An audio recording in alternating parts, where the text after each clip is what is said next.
ಪಕ್ಷ ಇದುವರೆಗೂ ತಮ್ಮ ಅಭ್ಯರ್ಥಿ ಯಾರು ಅಂತ ಅನೌನ್ಸ್ ಮಾಡಿಲ್ಲ. ಆದರೆ ನಮ್ಮ ಪಕ್ಷದಿಂದ ಮೊದಲ ಅಭ್ಯರ್ಥಿಯನ್ನು ಕರ್ನಾಟಕದಲ್ಲಿ ಅನೌನ್ಸ್ ಮಾಡ್ತೀವಿ. ಇದೇ ಸರ್ ಅಖಿಲ ಭಾರತೀಯ ರೈತ ಪಾರ್ಟಿ. ಅಖಿಲ ಭಾರತೀಯ ರೈತ ಪಾರ್ಟಿ ಇದೊಂದು ರಾಷ್ಟ್ರೀಯ ಪಕ್ಷ. ಸೊ ಇವತ್ತು ನಮ್ಮ ಜೊತೆಗೆ ಪಕ್ಷದ ರಾಜ್ಯ ಅಧ್ಯಕ್ಷರಾದಂಥ ಯಶೋಧ ಅವರಿದ್ದಾರೆ. ಆಮೇಲೆ ಹಾಗೆ ಕ್ಯಾಂಡಿಡೇಟ್ ನಾವು ಯಾರನ್ನ ಅನೌನ್ಸ್ ಮಾಡ್ತಾ ಇದ್ದೀವಿ, JNS ಡಾಕ್ಟರ್ JNS ಅಂತ ಅವರು ಕೂಡ ನಮ್ಮ ಜೊತೆಗಿದ್ದಾರೆ. ಸೊ ಅದರ ಬ್ರೀಫ್ ಇಂಟ್ರೊಡಕ್ಷನ್ ಮಾಡಿ ಮತ್ತೆ ಅಧ್ಯಕ್ಷರಿಗೆ ಮತ್ತು ಕ್ಯಾಂಡಿಡೇಟ್ಗೆ ನಾನು ಮೈಕನ್ನು ಕೊಡ್ತೀನಿ. ಸೊ ಈಗ ನಮ್ಮ ಪಕ್ಷದ ವತಿಯಿಂದ ನಾವು ಆಲ್ರೆಡಿ ಈಗ ಕ್ಯಾಂಡಿಡೇಟ್ಸ್ಗಳು ಯಾರು ಆಗ್ಬೋದು ಅಂತ ಆಯ್ಕೆಗೋಸ್ಕರ ಒಂದು ಆಹ್ವಾನ ಮಾಡಿದ್ದೀವಿ. ಹೆಚ್ಚು ಕಡಿಮೆ ನಮಗೊಂದು 2000ರಿಂದ 3000 ಅಪ್ಲಿಕೇಶನ್ಸ್ಗಳು ಬಂದಿದೆ. ಅದರಲ್ಲಿ ಯೋಗ್ಯ ಅಭ್ಯರ್ಥಿಗಳನ್ನ ಇಂಟರ್ವ್ಯೂ ಮಾಡಿ ಪರ್ಸನಲ್ ಡಿಸ್ಕಷನ್ಸ್ ಎಲ್ಲ ಮಾಡಿ ಅವ್ರು ಇದುವರೆಗೂ ಮಾಡಿದಂಥ ಕೆಲಸಗಳು ಮತ್ತು ಕಾರ್ಯಗಳನ್ನು ಗಮನಿಸಿ ನಾವು ಕ್ಯಾಂಡಿಡೇಟ್ಗಳನ್ನ ಈಗಾಗಲೇ ಆಯ್ಕೆ ಮಾಡಿ ಅವ್ರಿಗೆ ಎಲೆಕ್ಷನ್ಗೆ ಬೇಕಾದಂತಹ ತಯಾರಿ ಮಾಡ್ಕೊಳ್ಳೋಕ್ಕೆ ಲೆಟರ್ಗಳನ್ನ ಕೊಡ್ತಾ ಇದ್ದೀವಿ. ಯಾಕೆ ನಾವು ಮುಂಚೆ ಅನೌನ್ಸ್ ಮಾಡ್ತಾ ಇದೀವಿ ಅಂದರೆ ಈಗಿಂದಲೇ ಅವರು ಈ ಕ್ಷೇತ್ರದ ನಾನು ಅಭ್ಯರ್ಥಿ ಅಂತ ಗೊತ್ತಾದರೆ ಅದಕ್ಕೆ ಬೇಕಾದಂಥ ಅವ್ರ ತಯಾರಿಗಳು ಮತ್ತು ಅಲ್ಲಿ ಕ್ಷೇತ್ರಕ್ಕೆ ಏನು ಬೇಕು, ಜನರಿಗೆ ಏನು ಬೇಕು ಮತ್ತು ಕ್ಷೇತ್ರ ಸುಧಾರಣೆಗೆ ಏನು ಬೇಕು ಅದರ ಸಂಬಂಧಪಟ್ಟ ಕಾರ್ಯಗಳನ್ನ ಕೆಲಸಗಳನ್ನ ಪ್ರಾರಂಭ ಮಾಡ್ತಾರೆ.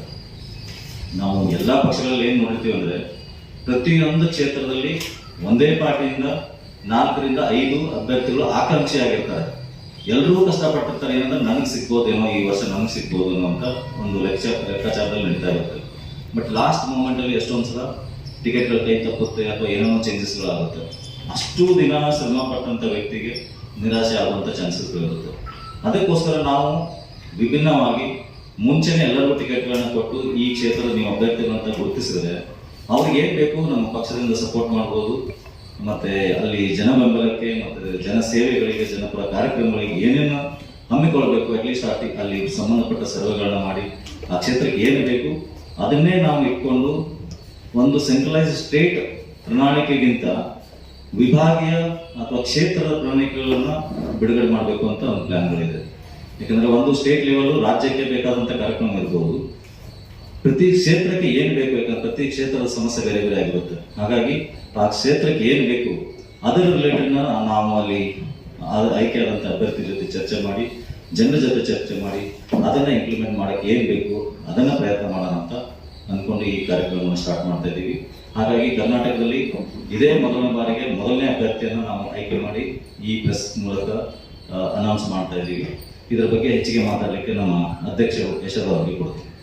ಕೊಡಬಾರ್ದು, ಬರೀ ಅವ್ರ ಸ್ವಾರ್ಥಕ್ಕೋಸ್ಕರ ಅವ್ರು ಬಳಕೆ ಮಾಡ್ತಿದ್ದಾರೆ ರಾಜಕಾರಣಿಗಳು ಅಂತ ಹೇಳಿ ನಮ್ಮ ರೈತರನ್ನ ನಿಂದಿರಿಸಿ, ನಮ್ಮ ರೈತರಿದ್ದನ್ನ ಗೆಲ್ಲಿಸಿ, ನಮ್ಮ ಪಾರ್ಟಿಲಿದ್ದ ನಾವು ನಮ್ಮ ರೈತರಿಗೆ ಸಹಾಯ ಆಗ್ಬೇಕನ್ನೋ ಉದ್ದೇಶಕ್ಕೋಸ್ಕರ ಈ ಪಾರ್ಟಿ ಓಪನ್ ಮಾಡಿದ್ರು.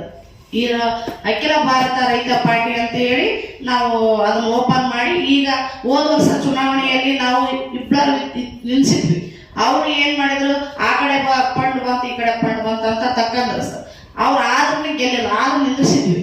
ಆದ್ರೆ ಈ ಸಲ ಏನ್ ಮಾಡಿದ್ವಿ, ಮುಂಚೂಣಿಯಾಗಿ ಗಡನ ನಾವು ಸ್ಪ್ರೆಡ್ ಮಾಡಿದ್ರೆ ಎಲ್ಲರಿಗೂ ನಮ್ಗೆ ಇದಾಗ್ತತಿ ಅನ್ನೋಗೋಸ್ಕರ ಈಗ ಮುಂಚೆನೆ ಇವರಿಗೆ ಜಯಣ್ಣ ಸರ್ ಅವರಿಗೆ ನಾವು ಇವತ್ತು ಅಧಿಕೃತ ನೇಮಕಾತ ಪತ್ರ ಕೊಡಬೇಕು, ಮುಂದುವರಿಸ್ಬೇಕು, ಅವ್ರನ್ನ ಗೆಲ್ಲಿಸ್ಬೇಕು ಅಂತ ನಾವು ಉದ್ದೇಶ ಇಟ್ಕೊಂಡು ನಾವು ಒಬ್ಬರನ್ನಾಗಲಿ ನಮ್ಮ ಇಡೀ ನಮ್ಮ ಕರ್ನಾಟಕದಾಗ ಒಬ್ಬರನ್ನಾಗಲಿ ನಮ್ಮ ರೈತ ಪಾರ್ಟಿಯಿಂದ ಗೆಲ್ಲಿಸ್ಬೇಕು ಅನ್ನೋ ಉದ್ದೇಶ ಇಟ್ಕೊಂಡು ಈಗ ಫಸ್ಟ್ ಅವ್ರಿಗೆ ನಾವು ನೇಮಕಾತ ಪತ್ರ ಕೊಡ್ತಾ ಇದ್ದೀವಿ ಸರ್.